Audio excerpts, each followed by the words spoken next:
الحمد لله رب العالمين. السلام عليكم ورحمه الله وبركاته. اهلا بكم، انا عمرو محمود وده تاني فيديو من كورس تعلم اساسيات ادوبي بريمير برو. في الفيديو ده هنتعلم خطوه بخطوه ازاي ننزل البرنامج على جهاز الكمبيوتر. اول حاجه هتفتح اي براوزر موجود عندك على الجهاز، مايكروسوفت ايدج، فايرفوكس، جوجل كروم. انا هفتح كروم وهنكتب مع بعض داونلود ادوبي كرييتيف كلاود. انتر. هندخل على الموقع الرسمي، لينك الموقع الرسمي مع بعض. الساين ايه، ايوه اهو تمام. هو في الغالب بيكون اول واحد قدامك، وانا هسيبه لك في الديسكربشن برضه، بس هو اللي قدامنا ده. افتح لنا صفحه التحميل داونلود كرييتيف كلاود. تمام، هيفتح لك صفحه التنزيل وبدا في التحميل بالفعل اهو. هو كده نزل عندنا خلاص، مش عايزين بقى المتصفح كله. هنروح على الفايل اكسبلورر ومنه على الداونلودز، هنلاقي الانستولر بتاع كرييتيف كلاود موجود بالفعل. هنثبته على الجهاز باننا نضغط عليه دبل كليك. يفتح لنا الصفحه دي، صفحه سكيورتي وورنينج. الصفحه دي عباره عن آلية امان من ويندوز، وظيفتها انها تتحقق ان البرنامج اللي انا بثبته جاي من مصدر موثوق وامن. رن. تمام. يفتح لنا الصفحه دي بتاعت التنزيل. كونتينيو. يفتح لنا نافذه اليو اي سي او اليوزر اكونت كنترول، وهنا الويندوز بيسالك دو يو تو الاو ذيس اب تو ميك تشينجز تو يور ديفايس، هل تريد السماح لهذا التطبيق ان يقوم بتغييرات على جهازك؟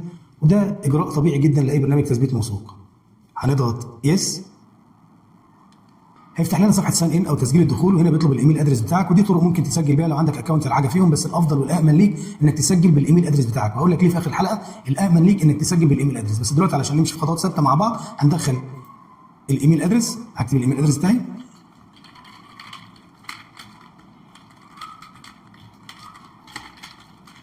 كونتينيو.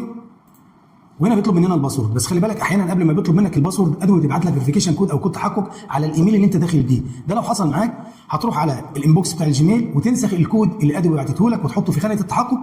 كونتينيو. هيفتح لك مكان الباسورد، هتحط الباسورد كونتينيو، خلاص انت كده ايه دخلت. لكن ما بعتش رساله التحقق زي الفل، كمل في خطواتك زي ما انت. احنا واقفين عند الباسورد، هنحط الباسورد بتاعنا اهو. تمام. ونضغط كونتينيو. هيحمل معانا ويفتح لنا اخر صفحه في عمليه التثبيت. الخطوه دي بيسالك لو عايز تنزل الاي جي اس ولا لا. الاي جي اس خدمه رسميه من ادوبي، وظيفتها انها تتحقق ان البرامج اللي عندي اصليه مش كراك. هي بتشتغل في الخلفيه، ولو لقيت اي حاجه كراك او حاجه مش اصليه بتديني نوتيفيكيشن او بتديني ايه اشعار. فانت فعلها. احيانا بتلاقي دي مش متفعله، فعلها. لو لقيتها مش متفعله خلاص. وبعدين كونتينيو. هيبدا الكرييتيف كلاود يتثبت معانا بالفعل اهو. بعد ما يخلص تحميل هيفتح لنا ابلكيشن الكرييتيف كلاود.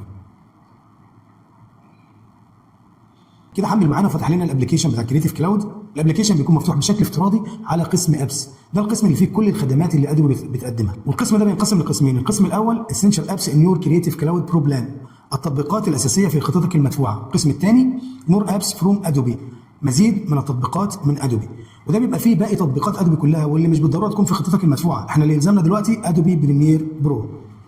تمام. هنضغط عليه انستول. هيبدا يعمل لنا ويتنج اهو لحد ما يبدا في عمليه التثبيت، وبعدين انستولينج يعني تثبيت. اول ما يبقى 100% كانسل دي هتبقى اوبن. كده خلاص خلص اهوت بقى اوبن معانا. هنتك اوبن. هيفتح معانا واجهه البرنامج. كده مبروك عليك يا باشا، بقى عندك الادوبي بريمير برو. نقدر نبدا مع بعض ان شاء الله الكورس بتاعنا من غير ما نوقف ولا نتعطل. احنا مش كل مره طبعا هنفتحه من الكرييتيف كلاود، فاحنا دلوقتي هنقفل خالص اهو البرنامج وهنقفل الكرييتيف كلاود اصلا.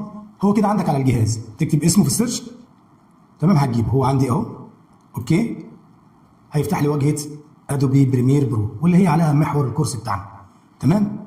انت دلوقتي بقى عايزه اقرب لايدك، هتثبته على التاسك بار قدامك، رايت كليك عليه بين تو تاسك بار. اوكي. خلاص كده بقى متثبت عندك بالفعل. تحركه بقى يمين تجيبه شمال زي ما انت عايز، بقى مهيأ كده. احنا بدأنا ان شاء الله عمليا ان يكون عندنا البرنامج اللي هنشتغل عليه، وهنبدا الكورس مع بعض ان شاء الله باذن الله. انا وعدتكم ان في اخر الحلقه هنعرف ليه الامن انك تسجل بالايميل ادرس بتاعك. تخيل مثلا احنا عملنا كونتينيو ويز جوجل، دلوقتي جوجل يعتبر ان هو مسؤول عن حسابك بالفعل، ولذلك ما بيطلبش منك باسورد في الحاله دي. تمام. فلو حصل اي حاجه لجوجل زي انه اتقفل مثلا حسابك، هيتقفل تلقائيا، يبقى احنا كده ايه اتعطلنا.